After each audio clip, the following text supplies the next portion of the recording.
welcome back to the channel and welcome to the brand new Range Rover. Now, go and have a look at this and we'll kick in straight into it.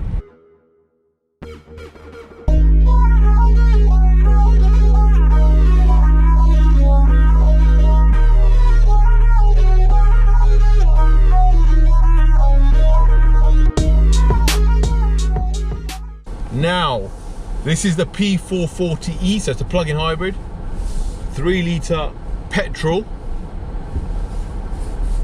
with a battery. Well, you know, when I talk about my GLE and I say, great, Merc have got 19, 20 grams of CO2, 57 miles of electric, game changer. Land Rover have taken it to another level. So this car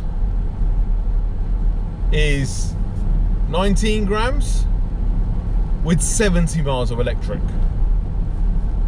Brilliant. So let's talk about this one. Santorini black leather, black veneer finish on the interior, and these very expensive 22-inch wheels, which are the £2,600 option, gives this car a total list price of over £112,000. A lot of money. But I will say, I don't think any car's worth £112,000, but it actually feels like it's worth £112,000. It is full of luxury. The drive is incredible. The comfort levels are incredible. We've obviously had this really bad low temperatures in the UK of, you know, -6 and -7 where I am. And I tell you what, this car has come into its own. Just turn that knob up, put it into snow gravel mode, and off you go. No problem whatsoever. Let's talk about fuel economy. So with the battery charged and got 60 miles. Now they say you do 70 and getting 10 less with the weather, plus the battery memory, not too much of a big deal. I think you can get 70, maybe even more than that as time goes on. This car only had 700 miles on it when it came to me. MPG, perfect. 250, 256, 260, no problem whatsoever. When the battery runs out is when the issue kicks in. 3-litre petrol engine, and I just about got 20 MPG.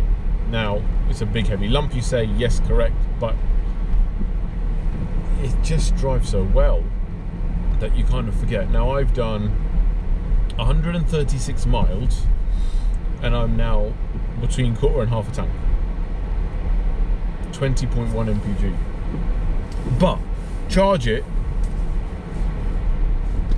and you won't have any issues whatsoever. Nothing. You'll easily get 250, 260, as I said. That's what I've seen on the car.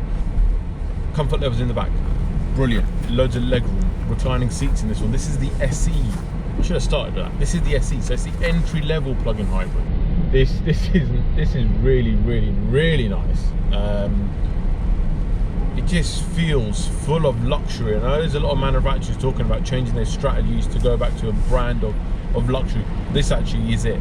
So this car, as I said, is the SE. So from a spec perspective, you've got the usual suspects, plus reclining rear seats, heated steering wheel that I've gone on today because I need it. The temperature's dropping massively on this. Memory driver and passenger. One thing I haven't told you yet, the charging. Forgot about that. This car is massive. It actually does. It makes my GLE look like a super mini. You know, this is £112,000 worth of British engineering, and I kid you not, they've done an exceptional job on this. So this spec on this one, as I said, it's the SE, so it's finished in Santorini black, which when you're paying 100 grand for a car, rightfully so, the metallic paint is free. Black leather. It's got the additional option of the black veneer on the interior. It's got these massive 22-inch wheels, which cost £2,600. So great wheels. They look alright when you're on the move, up close and personal. I didn't like them when the car was delivered. I looked at it, I'm not sure about them, but actually they're growing on me. Great drive, It does drive exceptionally well with this -5, -6 we've had recently, and the ice and the snow. I have put it into snow mode on a few hills, and it's just taken over, and it's done exactly what you expect a Range Rover to do. You still got this armrest here, which is brilliant, exactly like the old Range Rover. Now, I drove the Westminster 2 years ago, and I thought that was brilliant. This, I would like this longer than the 5 days I've had it. This is a car that I want to explore more of. What does concern me is when you do run out of battery, and I'm hoping that as the engine kind of loosens up a little bit, the MPG starts to improve into what you expect it to see. But this is brilliant. I do have the new Range Rover Sport coming. That is booked for February, which is crazy, but I do have to wait for that. I love it. It's got the F-Pace kind of screen in it. They've updated this, which is much needed compared to what it was 2 years ago. Everything is just easy to use. There's no complicated buttons or anything like that. The steering wheel looks a bit weird in this new shape, but it grows on you, it's not a problem. Digital cockpit, Meridian sound system.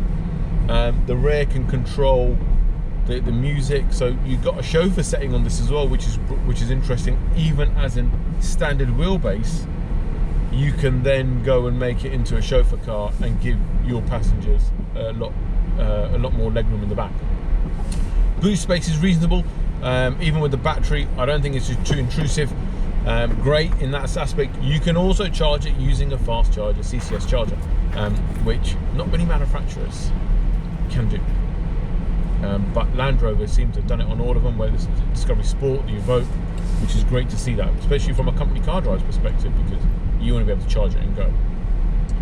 Obviously, this isn't on everyone's car list from a company car perspective, but those who can get it, I think they will. I'm hearing there's a lot of senior directors in businesses who have taken this car, and I can see why. It takes it back, you know, it takes it back to full-blown luxury, exactly what you expect a Range Rover to do. And in the black, just looks brilliant. The glass roof is standard, by the way, if anyone's wondering about that. It is a standard option on the car. So again, 100 grand. What don't you get? Massage seats, cooling seats. You don't need cooling seats in this weather. But I've thoroughly enjoyed this. Thank you, Chris, for sending it across to me. If you can get me the V8, that would be appreciated. But I know I'm trying my luck on it. Listen, I love this car. As I said, if I could have it longer, I would certainly not say no to the opportunity. But it has been fantastic to drive it.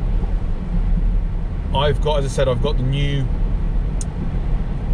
Range Rover Sport booked in for February. That's the earliest I can get my hands on it. I have got some other product coming in between now and then. I will do an update on my GLE, as I said in the previous film, and I've got some BMWs lined up. Unconfirmed of which ones just yet, but electric plug-in hybrids. It's a new product coming, so watch this space. Make sure you've hit that subscribe if you haven't. Thanks for watching, guys, as always, and I'll be back very soon, very soon. Bye for now.